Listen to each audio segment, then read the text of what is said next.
اعوذ باللہ من الشیطان اللعین الرجیم بسم اللہ الرحمن الرحیم الحمد للہ رب العالمین الصلاة والسلام علی اشرف الانبیاء والمرسلین وعلی آلہ طیبین الطاہرین المعصومین الذین اذہب اللہ عنہم الرجس وطہرہم تطہیرا اللہم صل علی محمد وآل محمد اللہم اخرجنا من الظلمات الوہم واکرمنا بنور الفہم اللهم افتح علينا ابواب رحمتك وانشر علينا خزائن علومك برحمتك يا ارحم الراحمين.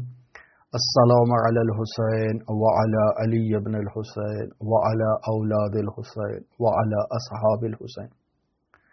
عزیزان محترم، کل ایک نہایت اہم موضوع کا آپ کی خدمت میں ہم نے آغاز کیا ہے اور وہ ہے دوران حمل بچے کی تربیت.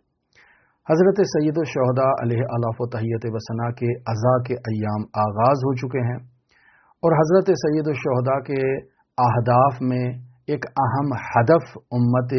رسول خدا صلی اللہ علیہ وآلہ وسلم اور امیر المؤمنین علی ابن ابی طالب علیہ الاف و تحیت و ثنا کے شیعوں کی اصلاح کرنا ہے. لہذا ہم حضرت سید الشہداء کے اسی پیغام کو آگے بڑھاتے ہوئے اصلاح کی خاطر جو ہے وہ اس اہم موضوع کو ان ایام میں لے کر آگے چلیں گے، گو کہ مختصر گفتگو ہم نے کرنا ہے. عزیزان محترم، دوران حمل جنین کی سعادت اور شقاوت کا فیصلہ ہو جاتا ہے.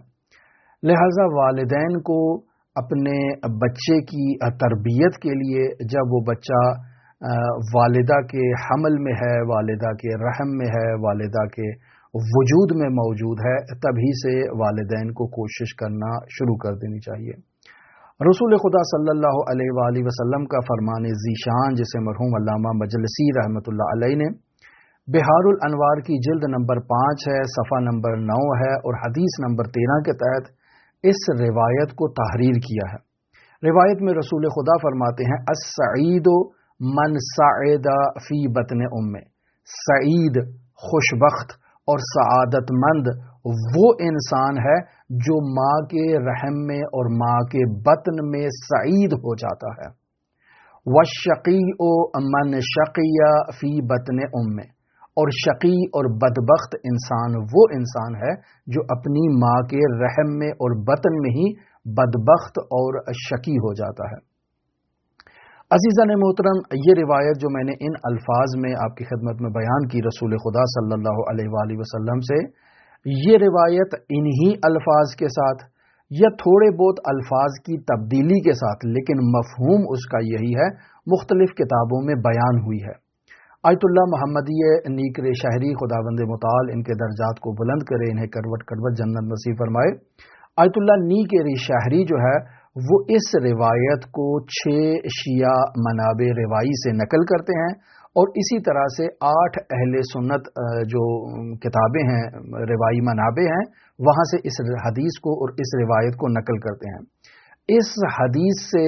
جو انسان اس حدیث کا مطالعہ کرتا ہے، وہ سنتا ہے اور پڑھتا ہے، وہ یہ کہتا ہے کہ اگر انسان ماں کے پیٹ میں ہی سعید ہو جاتا ہے، ماں کے پیٹ میں ہی شقی ہو جاتا ہے، تو پھر اس کا مطلب یہ ہے کہ انسان مجبور ہے. اس دنیا میں انسان اگر عمل خیر بھی کرنا چاہے تب بھی اگر وہ شقی ہے تو عمل خیر اس کے لیے کوئی سود مند نہیں ہے، چونکہ وہ شقی ہے. اور اسی طرح سے اگر وہ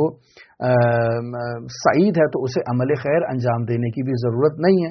یعنی انسان کا خود کی سعادت اور شقاوت میں کوئی کردار نہیں ہے. اس حدیث کو پڑھنے سے انسان یہ سمجھتا ہے، جبکہ ہمارے شیعہ اعتقادات میں یہ بات واضح ہے کہ انسان فاعل مختار ہے. انسان جو کام بھی انجام دیتا ہے، چاہے وہ نیک ہے چاہے وہ بد ہے، یعنی برا کام ہے، انسان اس کام کو اپنے اختیار سے، اپنی مرضی سے، اپنے ارادے سے اس کام کو انجام دیتا ہے. یعنی خداوند متعال سورہ دہر کی آیت نمبر 3 میں ارشاد فرماتا ہے اِنَّا هَدَيْنَاهُ السَّبِيلَ، یعنی ہم نے اس انسان کو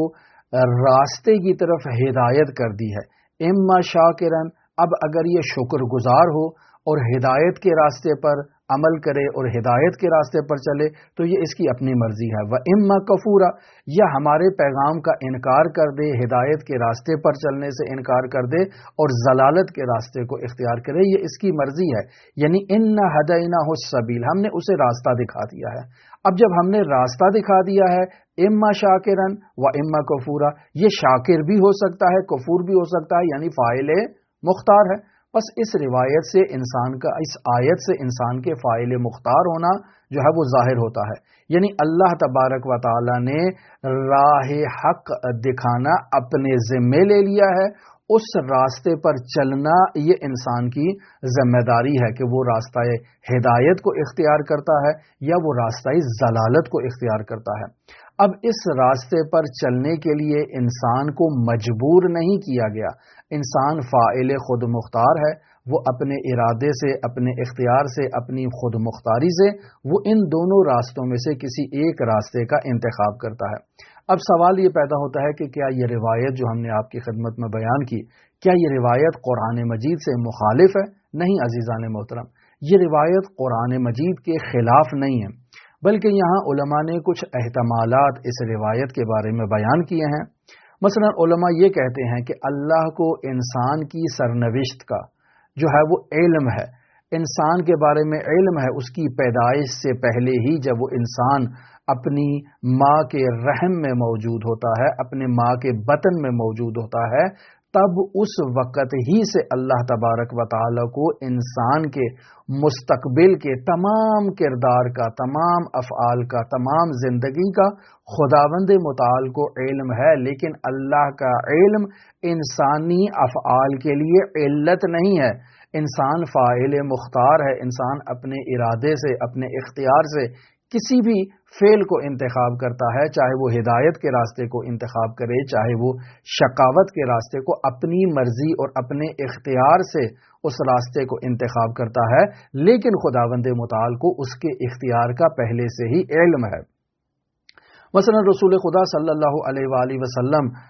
سے ایک روایت نقل ہوتی ہے جسے مرحوم شیخ صدوق رحمۃ اللہ علیہ اپنی کتاب التوحید کے صفحہ نمبر 356 میں بیان کرتے ہیں، حدیث نمبر 3 ہے، اور اسی طرح سے مرحوم مجلسی رحمۃ اللہ علیہ بہار الانوار کی جلد نمبر 5 ہے، صفحہ نمبر 157 ہے، حدیث نمبر 10 ہے۔ اور رسول خدا صلی اللہ علیہ وآلہ وسلم سے یہ جو حدیث میں آپ کی خدمت میں بیان کر رہا ہوں، در واقع اس حدیث کی تشریح کے طور پر بھی بیان کی جا سکتی ہے جسے ہم نے سرنامہ کلام قرار دیا ہے۔ مثلا رسول خدا صلی اللہ علیہ وآلہ وسلم ارشاد فرماتے ہیں، الشقیء من علم اللہ وہو فی بطن امہ انہ سیعمل اعمال الاشقیاء، کہ شقی وہ شخص ہے کہ جس کے شقی ہونے کے بارے میں اللہ کو اس وقت علم تھا جب وہ اپنے ماں کے رحم میں، اپنے ماں کے وجود میں موجود تھا، اور اللہ کو اس وقت بھی علم تھا کہ یہ انسان اس دنیا میں آئے گا تو اعمال اشقیاء کو انجام دے گا۔ اور سعید کون ہے؟ وَالسَّعِيدُ مَنْ عَلِمَ اللَّهُ وَهُوَ فِي بَطْنِ أُمِّهِ أَنَّهُ سَيَعْمَلُ أَعْمَالَ السُّعَدَاءِ، سعید وہ انسان ہے کہ اللہ تبارک و تعالی کو علم ہے اس وقت جب وہ اپنی ماں کے بطن میں، اپنے ماں کے رحم میں موجود ہے، اللہ تبارک و تعالی کو اسی وقت اس بچے کے بارے میں علم ہے کہ جب وہ اس دنیا میں آئے گا تو سیعمل اعمال السعداء، وہ سعید لوگوں کے اعمال کو انجام دے گا۔ پس در واقع یہ روایت اللہ تبارک و تعالی کے علم کی طرف اشارہ ہے، یعنی انسان فاعل مختار ہے، اپنے ارادے سے، اپنے اختیار سے راہ ہدایت کو اختیار کرے یا راہ شقاوت کو اختیار کرے، یہ انسان کے اختیار میں ہے، لیکن اللہ تبارک و تعالی کو پہلے سے علم ہے۔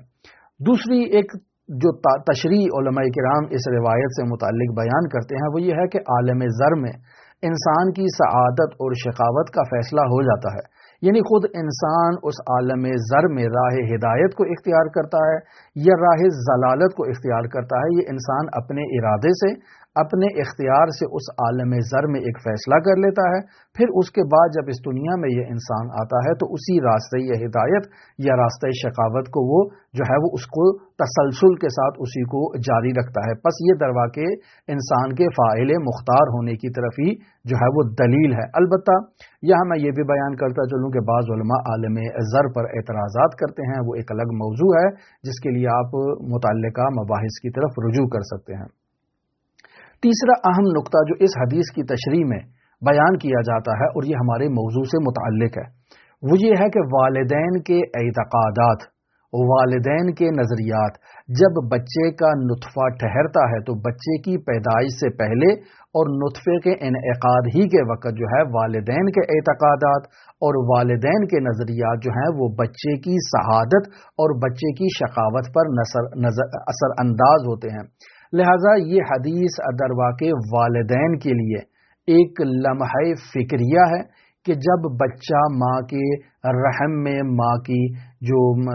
وجود میں ہوتا ہے تو اس وقت وہ اپنے بچے کی تربیت کے لیے اپنا کردار ادا کر سکتے ہیں۔ اس زمانے میں جو وہ بچے کو ایک گائیڈ لائن دیں گے، بچہ اسی گائیڈ لائن کو فالو کرتے ہوئے تمام زندگی جو ہے وہ اس پر عمل کرے گا۔ لہٰذا یہ معنی سب سے زیادہ بہتر ہے کہ اللہ تبارک و تعالیٰ کو بچے کے بارے میں علم ہے، لیکن بچہ جب اس دنیا میں آتا ہے تو اپنے ارادے اور اختیار سے فعل کو انجام دیتا ہے۔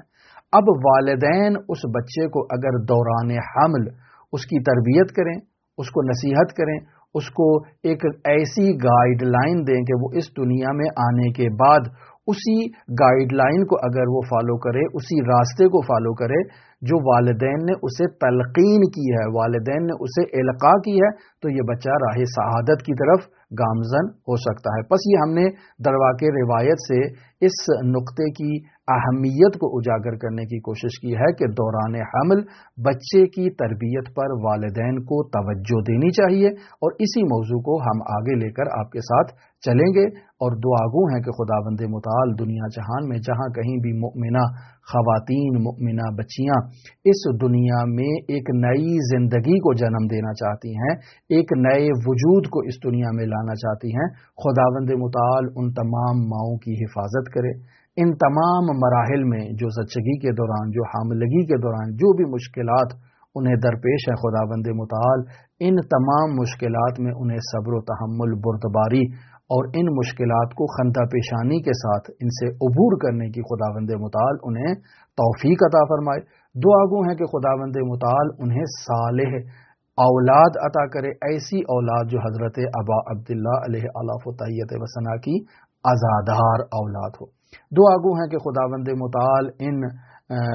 ماؤں کو ایسے بچے پیدا کرنے کی سعادت نصیب کرے جو حضرت امام زمان اجل اللہ تعالی فرجہ شریف کے حامیوں میں سے ہوں، ناصروں میں سے ہوں، اور حضرت کے انتظار کرنے والے منتظرین میں سے ہوں۔ دعا گو ہیں خداوند متعال حضرت صاحب العصر والزمان کے ظہور میں تعجیل فرمائے اور ہمیں حضرت کے اصحاب و آوان و انصار میں شمار فرمائے۔ اللہم صلی علی محمد و آل محمد وعجل فرج قائم آل محمد۔